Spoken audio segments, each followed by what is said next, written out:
The trade deadline tour marches on as we get to one of the most requested players on the trade market for the Orlando Magic. We'll talk about Tyus Jones from the Washington Wizards, plus Paolo Banchero's all-star surge and what that means for next week's reserves. We'll get to that.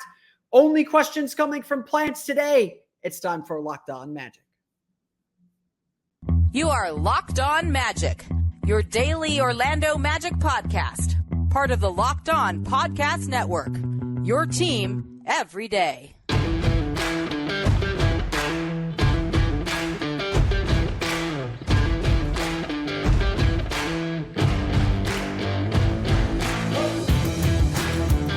And you are indeed Locked On Magic. Today is January 25th. It will be January 26th, 2024. My name is Philip Rossman-Reich. I'm the expert and site editor over at OrlandoMagicDaily.com. Of course, follow me on Twitter at PhilipRR_OMD.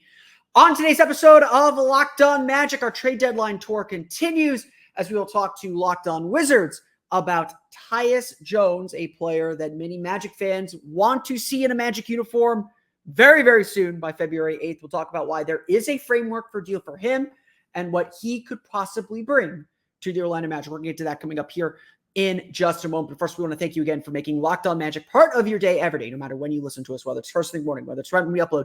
We truly appreciate you making Locked On Magic part of your day every day. Remember, there's a great Locked On podcast covering every single team in the NBA. Just search for Locked On and the team you're looking for, the Locked On Podcast Network. It's your team every day. Before we bring in our guests and talk a little bit more about the Orlando Magic's trade deadline proposition and why Tyus Jones is such an interesting fit and an interesting target for the Orlando Magic, like we did with Malcolm Brogdon. We'll get into everything you need to know about where the Wizards are at, as well as what a framework for a deal might look like.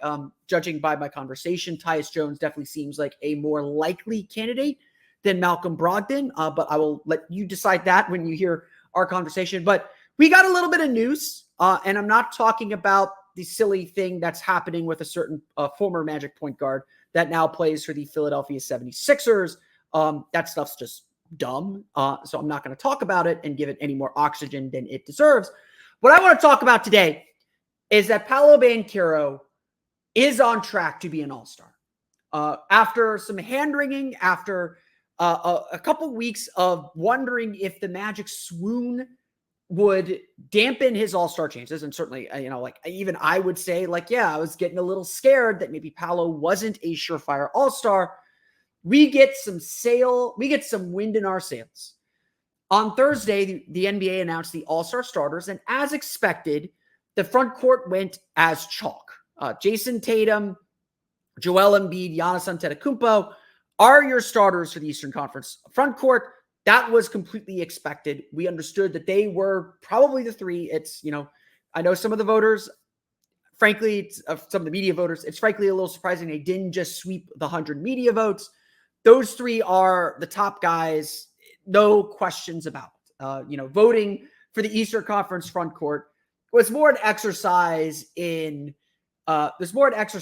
of, hey, we're here. We want to support our guys. We all know who's going to be the starters. The backcourt, the guards, will be Tyrese Halliburton and Damian Lillard. That one was a little bit of an upset with Dame passing Trae Young, who was second among fan voting. Remember, voting is 50% fans, 25% media, 25% players. But let's dive a little bit deeper into the results. Reserves come out next Thursday. Coaches from their respective conferences vote on the reserves. And if we needed some momentum, some reason to believe that Paolo Banchero is on track to be an all-star reserve for the first time, first of many in his career, these results tell us why. Paolo Banchero officially finished tied for fourth in all-star voting. I want to repeat that. He officially, taking all this, the player vote, the fan vote, the media vote, taking all of that into consideration, Paolo Banchero officially finished tied for fourth. Like I said, top three was already determined. Banchero and Jaylen Brown ended up tied for fourth.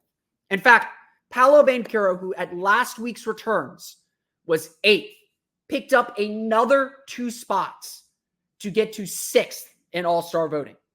He finished officially with 786,426 votes. That was 6th in All-Star voting. There's obviously the top 3. He trailed Jaylen Brown, who's in 5th, and Jimmy Butler, who was in 4th. Where Paolo Banchero then really made up ground, and honestly a place that makes it really feel like Paolo Banchero has a strong case to make the All-Star team next week when the coaches vote on the reserves. Paolo Banchero finished 4th among player votes in All-Star voting. 3rd place was Jason Tatum with 151. Obviously, those 3 guys were the runaways. Paolo Banchero had 65 player votes. 4th. I want to repeat that. 4th in All-Star voting among players. Now, again, how much stock do we want to put in this? Steven Adams got 7 votes, apparently. Admiral Schofield picked up a vote. Joe Ingles got 2 votes. Goga Batadze got 2 votes. There are players that throw away votes, but obviously Paolo Banchero is not just a throwaway player. He was picking up steam among fans, which certainly helps matters and certainly suggests that fans were noticing the gaudy stat lines because he's not on national TV, 116 games and counting for the number 1 pick in the 2022 draft and 2023 Rookie of the Year. He was picking up steam. There are all these indicators that, yes, Paolo Banchero is getting noticed and is deserving of a spot in the All-Star game. Now, again, none of this matters. You throw all these votes away. We start from scratch. The coaches in the Eastern Conference, the 14 coaches in the Eastern Conference, because I believe Jamal Mosley is prevented from voting for his own player. The 14 coaches in the the other 14 coaches in the Eastern Conference will have their say in determining whether Paolo Banchero makes the All-Star team. And obviously it is going to be a very competitive group, even just among front court players. Jaylen Brown should be in. Bam Adebayo, Julius Randle, Kristaps Porzingis, Mikal Bridges, Scotty Barnes, Pascal Siakam, Jared Allen are all among the very real candidates to make the All-Star team. I'll even throw Nikola Vucevic in there, although I don't think he will get there. And obviously the Magic have started to fall a bit in the standings. So you got to think that Jaylen Brown or Julius Randle or Jared Allen have a little bit of advantage. And that doesn't even get to the loaded guard class that has Tyrese Maxey, Jalen Brunson, who are almost certainly going to get in, as well as Trae Young, who's going to be fighting for a spot as well. Paolo Banchero is in the mix. He is absolutely in the conversation. At the very least, he will be the first alternate to make it into the All-Star game. But these results certainly do suggest that Banchero has a very, very real case to make the All-Star team. And that's exciting. I mean, obviously, we're all super thrilled. We want the attention here in Orlando. But Banchero has certainly put himself in a position to get this notice, to get this attention, and to put himself in a spot where he can make the team. And there is very little reason to believe that he will not at least be in this spot to do so. We will see what the coaches have to say next week. Ultimately, they hold the keys. There's not a lot of games left. I imagine coaches have to turn in their votes by Tuesday. So that's 3 games. Memphis on Friday, Phoenix on Sunday, Dallas on Monday. At this point, the coaches know who Paolo is. They certainly show him all-star respect with the double teams they send his way. And so we will see what ultimately happens next Thursday when the reserves are announced. We'll talk about that on the show, of course, for next Friday's episode of Locked On Magic. But today, we are back on the trade deadline tour. We're going to talk about Tyus Jones and what he could bring to the Orlando Magic. We're going to get to that coming up here in just a moment. But first, it's time for a quick word for our friends over at eBay Motors. Our partners at eBay Motors have teamed up with Locked On Fantasy Basketball host Josh Lloyd to bring you some of the best fantasy picks each week, all season long. Whether you're prepping for a daily draft or scouting the waiver wire, every week we're going to provide you players who are guaranteed to fit on your roster. So let's see who Josh has picked out for us on this week's eBay's Guaranteed Fit Fantasy Picks of the Week. The guy that I want to point out, and it's someone that we definitely need to pay attention to, is Memphis forward G.G. Jackson. Memphis needs shot creation right now, and G.G. can do it. He's shown flashes, and he should be someone managers can look to grab to see how Memphis deploys. Memphis is obviously Very undermanned right now. A lot of injuries. John Morant's out. Desmond Bane's out. Marcus Smart is out. Steven Adams is out.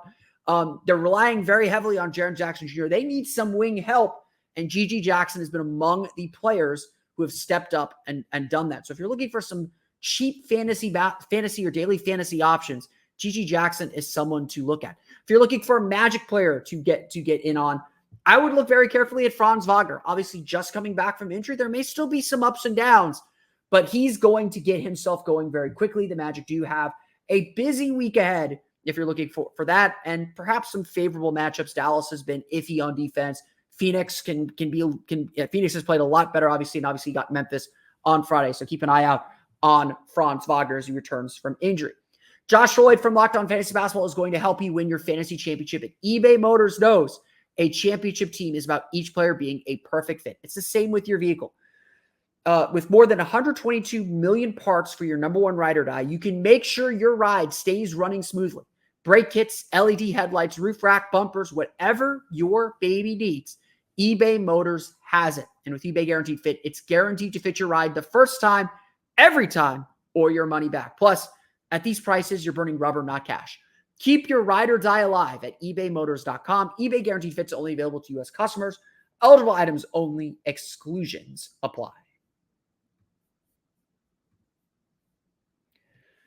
Before we get to our conversation about Tyus Jones, I want to remind you all that you can check out the Locked On Sports Today 24/7 streaming channel on YouTube. Get the latest from your local experts of Locked On, like myself, plus their national shows covering every league 24/7. Stay up to date on the biggest happenings in sports. Go to Locked On Sports Today on YouTube and subscribe to the first ever national sports 24/7 streaming channel today. All right, let's get into it. The moment you've all been waiting for. It's time to talk some Tyus Jones as the trade deadline tour continues. And it's time for the next stop on our trade deadline tour. I'm joined by Brandon Scott of Locked On Wizards. Thank you for joining us on a very, very busy day for the Wizards, surprisingly, if you want more on the Wes Unseld, position move. I don't think it was a straight firing, but the relieving of Wes Unseld as the head coach of the Washington Wizards. You can check out Locked On Wizards for that. I know maybe some Magic fans care because Wes Unseld is a former Magic assistant and all that, but we're here to talk about one of probably the favored targets among Magic fans, and very quietly has turned himself into a very strong point guard in Tyus Jones. I want to start here. Tyus Jones was probably one of the best backup point guards in the league for a very, very long time. So when he arrived in Washington and it seemed like he was set to be the starter, what were your expectations for what he would be able to bring to this Wizards team? It's weird that you ask that because at that point we had been 2 years removed from Russell Westbrook being here, and then before that we had John Wall. So we're very spoiled in DC, where we're used to having a point guard who can, push the pace, he can score, drive the lane. So we've been spoiled, and ever since then we've had Spencer Dinwiddie, Monte Morris. So we've been in the mode of trying to turn combo guards into starting point guards, and it has not panned out. But with Tyus Jones, he coming over. He brought over the reputation of being the best backup point guard in the NBA. And, his play style won't wow you, but he does his job and he does it well. If you look at his numbers from the last 2 years, as far as assist to turnover ratio, he's in top 5 in the NBA. He's a guy who's a floor general. He's always looking to get opportunities for outside shooters, get people involved. His assist numbers are definitely where I want him to be. So, coming over initially, I was excited because I was expecting them to push the pace, which is something that we've been trying to get them to do the last couple of years. So we are excited to have a floor general who can utilize talent on the outside. He's not a guy who's going to drive the lane and dunk on nobody, but he's a guy with, he's money with that floater, and he definitely collapses defenses enough to where he can utilize outside shooters. So me personally, I was very excited because we needed a floor general in DC. Yeah, and say what you want about the Wizards team, and I think there's a lot to say, and obviously their record is what it is, but they're still a really efficient offensive team. And, they've got scores. They got guys who could put up points. Now, they're probably not stopping anybody. And I think we got to talk about that a little bit. But how much of Tyus's numbers and entering Thursday's games, 12.4 points per game, 6 assists per game, 0.8 turnovers per game, 50.7% from the floor, 41.6% from three. I know Magic fans are definitely interested in that part. He's a career 36.4% three-point shooter. How much of it is the Wizards how much of these numbers are the Wizards play style, and how much of it is this is who Tyus Jones is, do you think? I think it has a lot more to do with his play style as opposed to the situation. Now, if you look at the situation in DC, obviously they're in a gray area. It's a rebuilding team, but we still have to move on from a lot of these veteran contracts at the trade deadline. But the emphasis as far as who holds the ball the most is going to be Jordan Poole and Kyle Kuzma.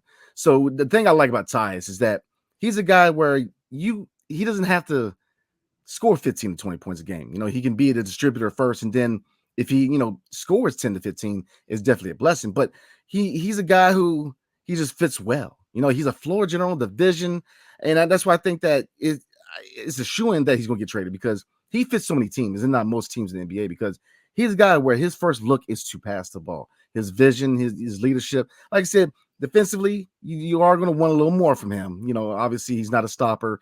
And if you look at our backcourt with him and Jordan Poole, we're not stopping anybody in the backcourt, man. But he's going to do his job, and he's going to do it at a high level. And like you said, statistically wise, I came into the season and I'm looking at another 6 assists. I was looking from 6 to 7 assists from him, because he has that potential, man. He's definitely, whatever team he goes to, whether it's Orlando, Philadelphia has been named, the Lakers, everybody's always linked to the Lakers, right? But everyone is right. Everyone's a future Laker. Right. But I mean, he's going to fit in, because like I said, he's not going to wow you, but he's going to do his job at a high level. So I personally, I think he would fit in Orlando, man.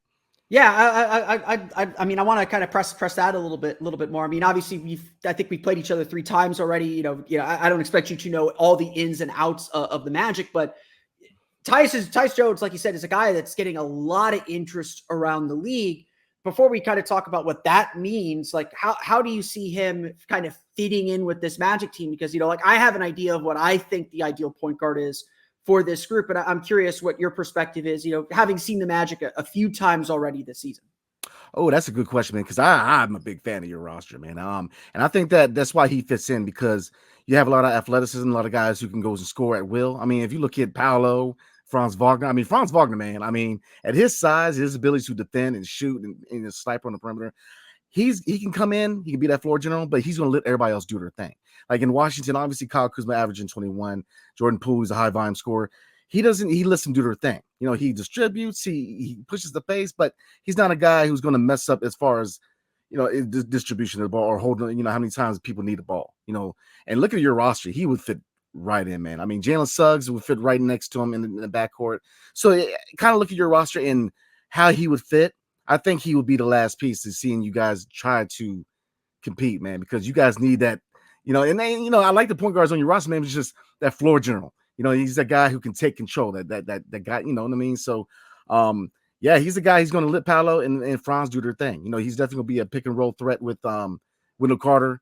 And like I said, Jalen Suggs, man, he's been playing well, especially defensively, man. So when you look at guards who are offensively minded guards, it's best to have a 2 guard who is defensively minded. So I think that's another key to look at when it comes to Jalen Suggs, man, is that he has that guy in the backcourt who can defend and kind of take the pressure off him, because, again, the only knock against Tyus, man, is probably defense. Obviously, when you go against point guards who are bigger, stronger. For example, last game I covered, it was OKC Thunder. And obviously SGA, man, he's a bigger point guard. Oh, yeah, he's Shea.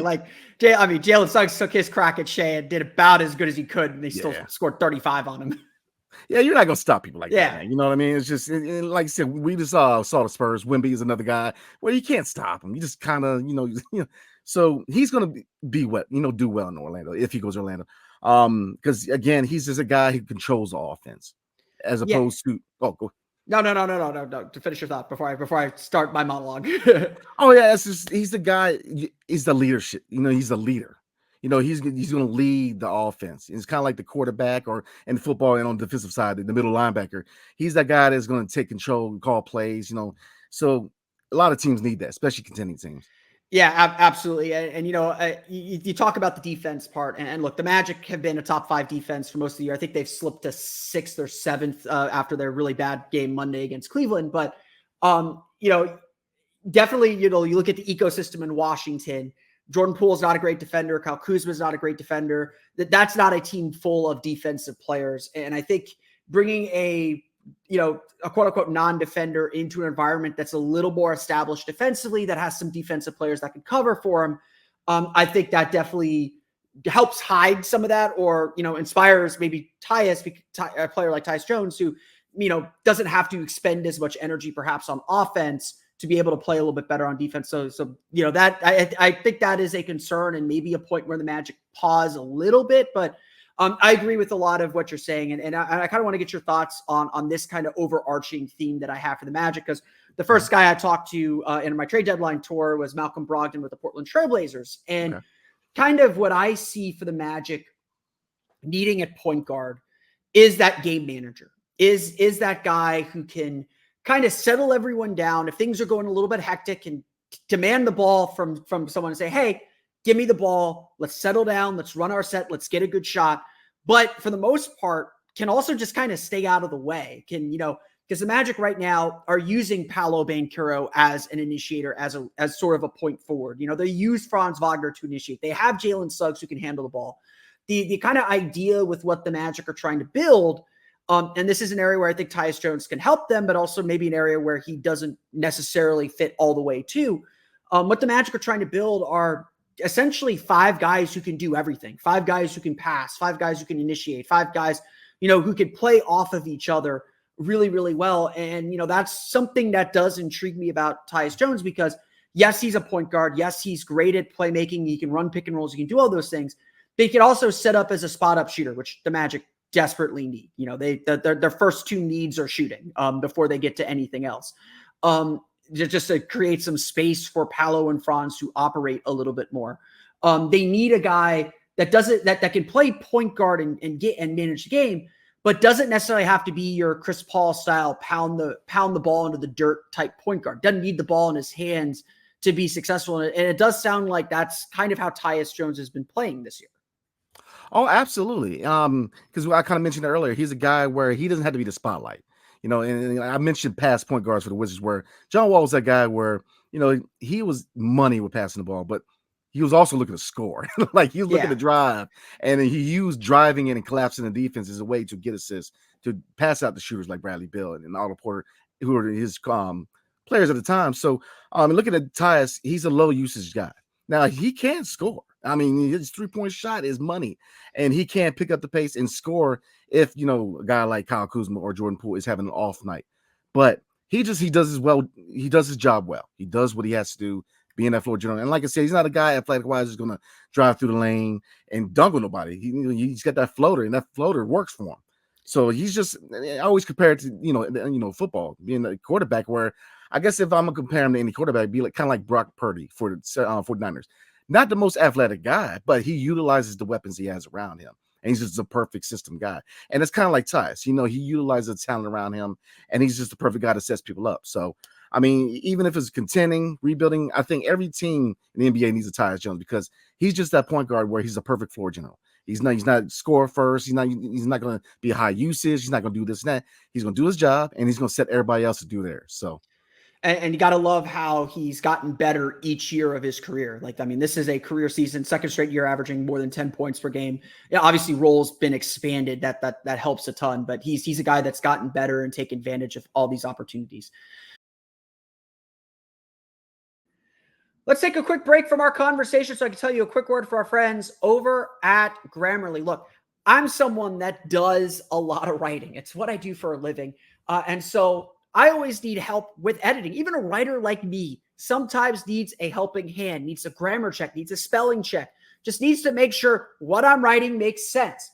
Grammarly, ever since I discovered it, has been a tool that I use to help me with spell checks, grammar checks, everything checks. It just helps you out so much. And Grammarly is so easy to use. It's now powered by AI technology you can trust to help you across all the places where you write the most.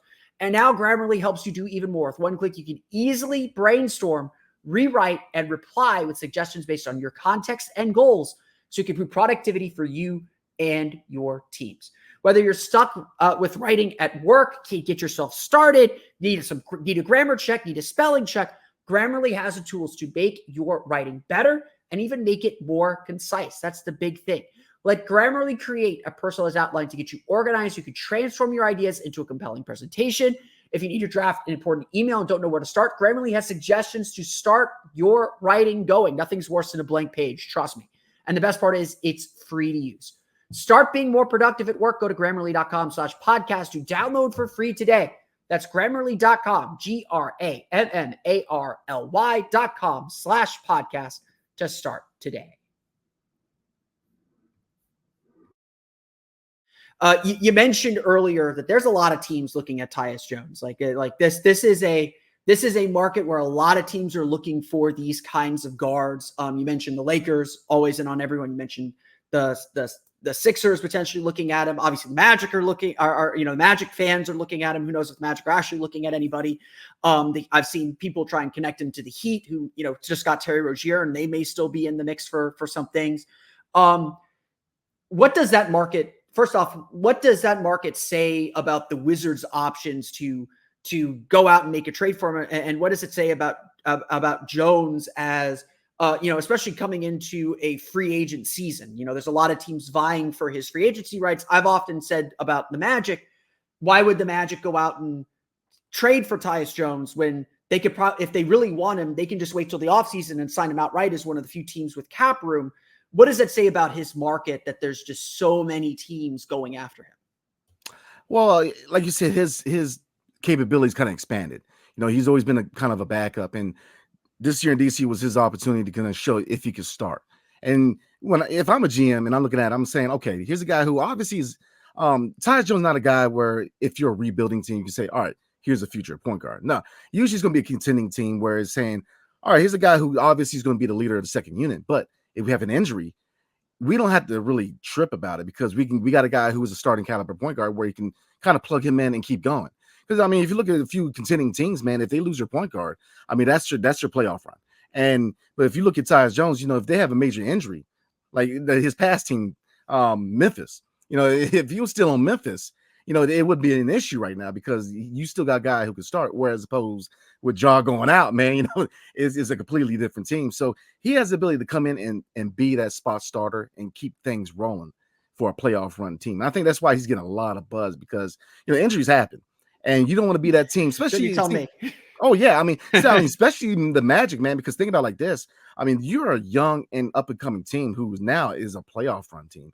And you don't want one injury, especially to an important position like point guard, derail you on a playoff run. So if you got a guy like Tyus, who obviously is best fit for second unit, who can come in, who can start and keep the train rolling, I think that's why a lot of teams, especially if you look at the Lakers, the 76ers, Orlando, they're definitely looking at him because, man, you don't want to be one injury away, especially with a team like Orlando where you're up and coming, man, and you're at a position where you can't. This comes from a rival, but I'm saying, man, I talk to my co-hosts all the time about it. They look good. You guys are gonna be good for a while and obviously like this, I think the reason why the Magic are looking for a guy like Tyus Jones is to ensure that they get to that next level. Right now as we're recording this, Orlando's sitting in 8th in the East. They're a game back of Indiana for 7th, I think, or they're a game back of Miami for 7th, game and a half back of Indiana for 6th. They're right there in the mix, but they've struggled, and injuries have obviously been a big factor in that. The schedule's been a big factor in that. They've struggled a little bit here in this middle part of the season. And, I've said this kind of unequivocally. The group that they have now is going as far as they're going to go this year. Like wherever they end up this year, it's hard for, even with Paolo and Franz getting better, it's hard for me to see them doing much more. Like if they're the 6th seed, they lose in the first round. I don't see them doing much more than that. If they're in the 7-8 play-in game, they make the first round.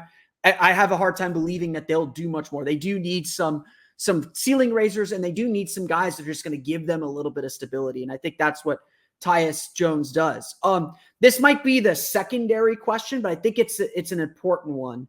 It does sound like Washington is going to move him at this deadline, but what do you anticipate his free agency or his number in free agency to look like? How if Washington Washington were trying to re-sign him, what do you feel like is the cost to keep him? I would say kind of close to where he's getting now because I believe he's making around $14 million. I would look at 15 to 20. That would be probably the price per year for Tyus because he's for the reasons we mentioned before.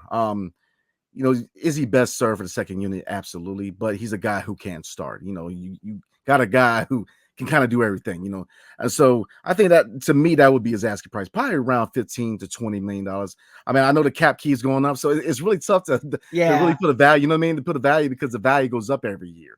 And then really with the trade market, it gets crazy every year, because the Rudy Gobert trade changed the whole landscape of the NBA. Whereas, think about it, like 10 years ago, most of your stars would not have been gone with 3 first-round picks. Now they're talking about Laurie Marketing, and they're asking for 3 first-rounders. So it's a whole different landscape. As Pat Williams told Don Nelson back in 1993, when they traded the Warriors traded them 3 first-round picks to get to swap 1 and 3. Pat Williams said I originally asked for 6 first-round picks to move up to 1, and we got down to 3. Worked out for us.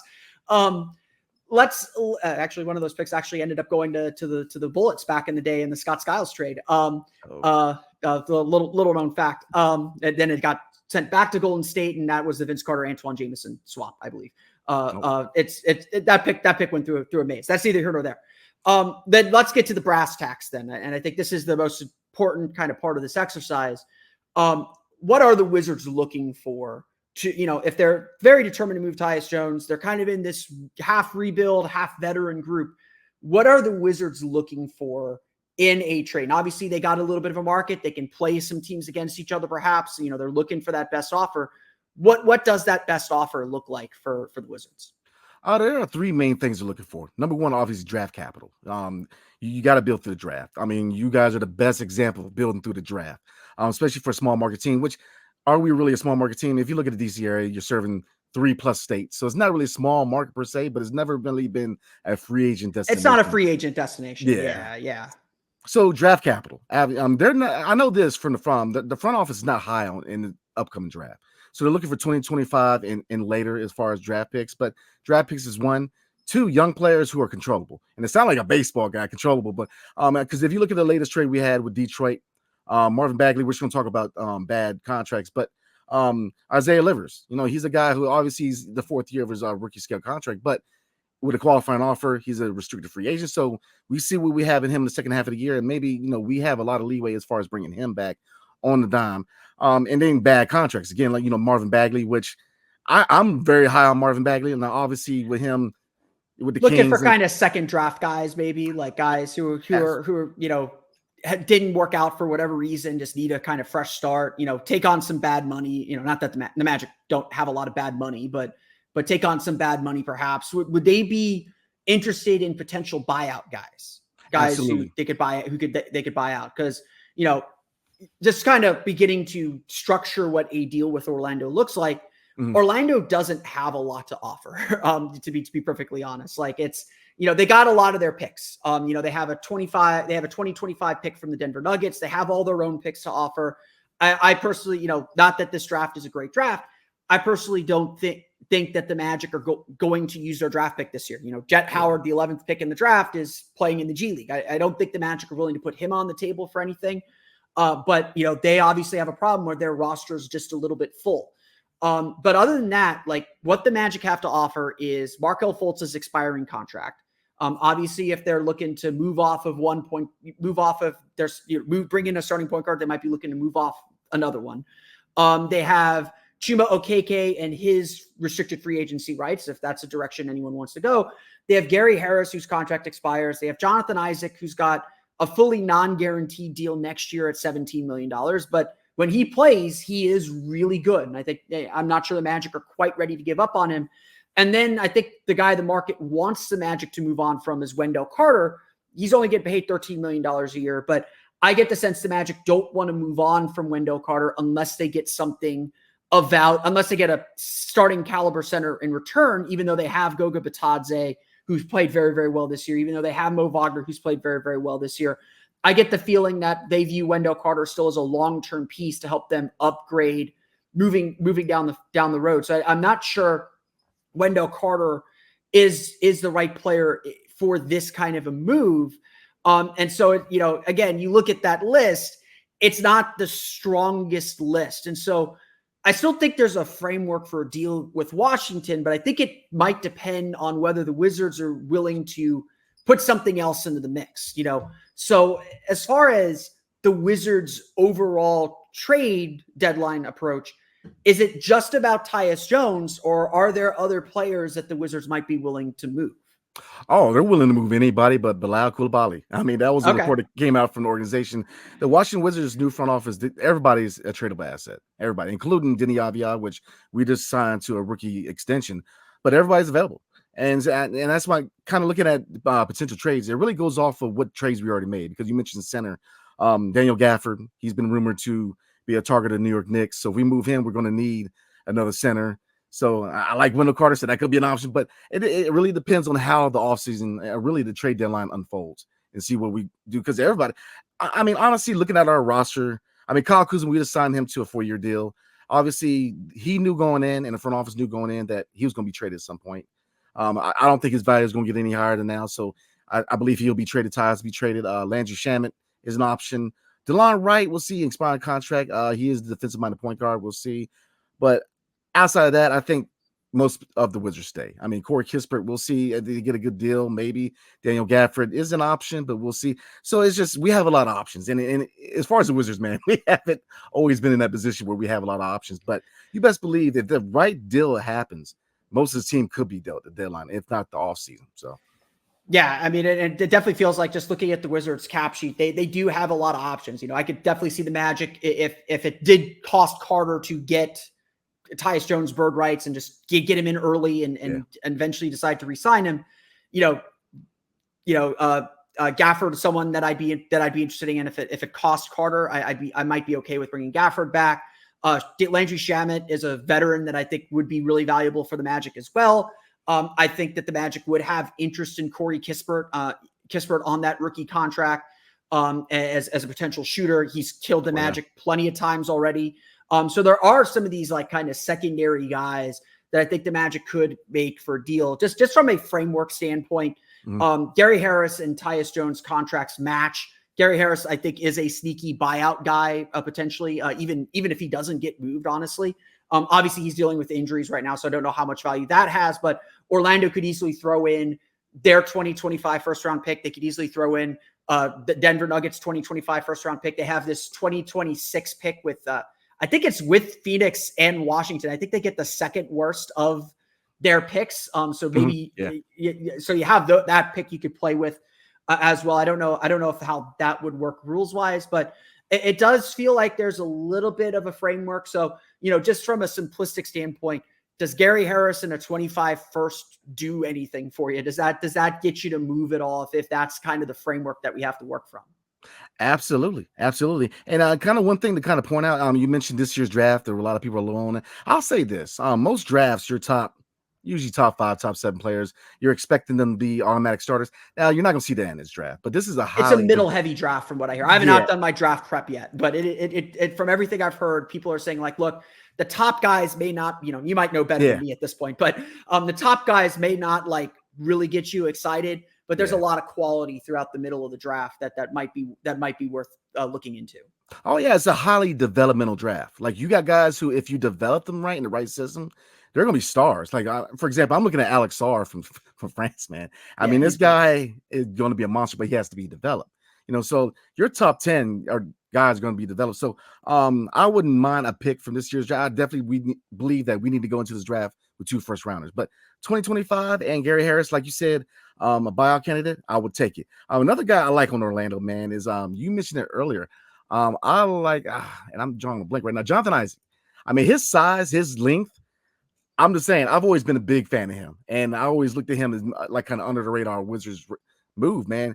He dealt with a lot of injuries, but he's not guaranteed for next year. So that would be a move that I would welcome, a draft pick and Jonathan Isaac, because if you get him right, especially with his capability defensive wise, you might have hit a diamond in the rough. I do think fair. I mean, I've told people this, like Jonathan Isaac could end up being one of the more valuable trade chips for the Magic moving forward, just because it's $17 million, non-guaranteed, quasi-expiring. Like you said, I think there is still interest around the league in Jonathan Isaac. You watch him play, and it's clear what he can do. It's just really about how patient the Magic are about dealing with his injury issues. And obviously he has a lot of them. And the Magic have been very, very, very, very, very, very, very careful dealing with him recovering from the injury. He's still dealing with some hamstring issues. They're not playing him in back-to-backs very much yet. It's the Magic's tolerance and their willingness to trade Jonathan Isaac. I don't think they would move Isaac in a Tyus Jones trade unless they were also getting something back in return. Like the reason why I think a Gary Harrison a first for Tyus Jones is a framework is because we're giving you Gary Harris. He's a valuable veteran, expiring contract. Yeah. He's injured a lot. Here's a first round pick. That's the item that you really want. Gary's just there to match salaries. I think the Magic still view Isaac as a player that can net them some value. And again, look, I don't think the Magic move for Tyus Jones unless they've already contacted his agent and already have an understanding that he is willing to sign with us. Like you don't honestly and the Magic are one of the few teams this summer with cap room. The only reason they make that move is if they already believe that they're going to sign him or chase after him this summer. And they think that we've got to get him now because if he goes to the Lakers, if he goes to the Sixers, they're just going to use their bird rights to re-sign him. And we're going to be left holding the bag. That would be the only reason that the Magic make a move. And so for that reason, yes, they have to make a competitive offer. Yes, they have to kind of make sure that they're beating these other teams that are trying to get him. But for that reason, I think the Magic are going to be pretty cautious chasing after him and saying like, hold on, we don't have to spend anything to get him. So unless there's a market that's driving his price up, we just need to be patient. We need to wait. And I know Magic fans will hate that because they want someone here now. Yeah. And so I think the Magic want to give up as little as possible if they wanted to get him now. And that's more defense to prevent other teams from getting his bird rights because the Magic are one of like 6 teams, I think, with cap room this summer. The Magic can sign him. If all it's going to cost is $15, $16, $17, $18 million a year, the Magic can afford that this summer. They don't need to get him now and give up something of value. Before we close though, your ears perked up when I mentioned Markelle Fultz. I know he's a DMV guy. Yeah. Is Markelle Fultz someone that's on that you'd be looking for as well, knowing his injury history, knowing, some of the issues that he has? Is he someone that still drives a little bit of a market for the Wizards? Oh, absolutely. Obviously he's from Maryland, the DMV, so he's a local guy, man. But yeah, absolutely. Always plays well in Washington too. Yeah, for some, but a lot of people play well in Washington. Yeah, that's fair. But absolutely, his ability to score, I love what I see in Markelle Fultz, man. This is a long journey he's been on, man. I mean, it says a lot about his character, his drive, man. Because, I mean, can you imagine forgetting how to shoot in one of the worst sports cities? I mean, he's gone a long road to where now he's a legit scorer, and he definitely put the ball on the floor and create, man. So he's definitely a guy I've always been high on. Obviously the injury concerns, but I think he's one of those guys where it's not a long-term commitment. So you can see what you got, and then if it doesn't pan out, that's fine. And if he does, it's kind of like Jonathan Isaac. I think that is one of those under-the-radar guys where if you can put him in the right system, in the right environment, they could bloom. So Markelle Fultz, I think he could play some good ball because here's the thing about hometown guys. A lot of guys, it's kind of a mixed bag. I mean, some guys perform well being close to home. Some people don't want anything to do with home. Like you look at Kevin Durant, he's from DC and he doesn't want nothing to do with the Wizards, man. He doesn't want that distraction of being close to home. So, and it's kind of like as far as the Washington Commanders and Chase Young, so it depends, but I think he could definitely fit in well with the Wizards trying to do because at this point we're just evaluating. I mean, I say we're negative for first year in the rebuild because we're not really officially in the rebuild because we still have all these veteran contracts. So right now we're just evaluating. And that's why they're very, very lenient on bringing in bad contracts and guys who haven't panned out because, they're evaluating, see what we got, see what we don't have. And so Markelle Fultz is a guy that I've always been high on, man. Absolutely. Yeah. And I think that's a really good point because I think the Magic are kind of graduating out of that phase. Mm-hmm. And honestly, one of the problems with the Magic's roster is they have too many guys who are kind of I don't want to say risks, but have a lot of questions about them. Like, Jonathan Isaac, we don't know when he's going to if he's going to play 50 games in the season. Markelle Fultz has been dealing with injuries. Those guys were good to have when you're at the beginning stage of a rebuild, but now that you're starting to win, you need guys you can count on. And so obviously I think the Wizards are in that evaluation phase. They're taking another shot at Marvin Bagley. They're looking to shuffle around some veterans and even the Bilal Coulibaly pick. Like that is a long-term project. No one had him there, and he's looked really solid for his rookie year, but everyone knows he's got a little ways to go. The Wizards have the time to wait on some of that stuff, and so that could definitely be a window for a Markelle Fultz to kind of get himself right again, get healthy again, and be a solid kind of floor general and veteran for whatever young team they end up being. Brandon, I want to thank you for taking the time, telling us a little bit about Tyus Jones, telling us a little about the Wizards situation. Tell my listeners where they can find you if they're looking to learn more about Tyus and the Wizards. Oh, absolutely. Check me and my co-host, the real Ed Oliver, on Locked On Wizards on YouTube and on wherever you get your podcasts. I also do Washington Commanders stuff over on Washington Football Maniacs on YouTube, and I am a media caster for PSF app. So on game days for the NBA, definitely check me out for Wizards games. So yeah, very excited about the trade deadline, man. Yep, it's almost here, 2 weeks away. Brandon, thank you very much again, and hopefully we will see you in the Eastern Conference Finals very, very soon. Yes, sir. I want to thank Brandon for joining the show and giving us a little more information about Tyus Jones and the potential for the Magic to make a trade. Really good stuff. I hope you all enjoyed it. I know Magic fans have really had their eye on Tyus Jones, and so I hope this conversation helped get you ready for the trade deadline. We'll be taking more stops here on the trade deadline tour, hoping to get at least 2 or 3 more of these in before we get to the deadline on February 8th. It is coming very, very fast. But that's going to do it for me today. I want to thank you all again for listening to today's episode of Locked On Magic. Of course, find me on Twitter at @PhilipRR_OMD. Subscribe to the podcast and Apple Podcasts, Stitcher, TuneIn, Himalaya, Google Play, Spotify, Odyssey, and all the fun places to podcast to your podcast-enabled listening device. You can also check us out on YouTube by searching for Locked On Magic on YouTube if you want to see this podcast in living color. Maybe we'll do a Locked On Magic minus color one day. Go see Godzilla -1. Like, seriously, guys, it's out in theaters. It's -1 minus color right now. Go see it. It's great. For the latest on the Orlando Magic, though, check out OrlandoMagicDaily.com. You can follow us there on Twitter at OMagicDaily. And also be sure to check out my Patreon page, the Orlando Magic Hub. Check it out at patreon.com/Orlando Magic Hub. And as always, thank you all for the support. Now that you're done listening to us, be sure to check out the Locked On Sports Today 24/7 streaming channel. They have you covered for the top sports stories of the day with local experts like me, as well as our national shows covering every league. Go to Locked On Sports Today on YouTube and subscribe to the first ever national sports 24/7 streaming channel today. That's going to do it for me today. We'll be back again tomorrow to chat about the Magic's game against the Memphis Grizzlies. We'll see what the Magic can do there. Big game coming up off of Monday's very bad loss. We'll see what the Magic do on the road against Memphis as they hit this last 7 games until the trade deadline. But until then, for Orlando Magic Daily and Locked On Magic, this has been Philip Rossman-Reich. We'll see you all again next time for another episode of Locked On Magic.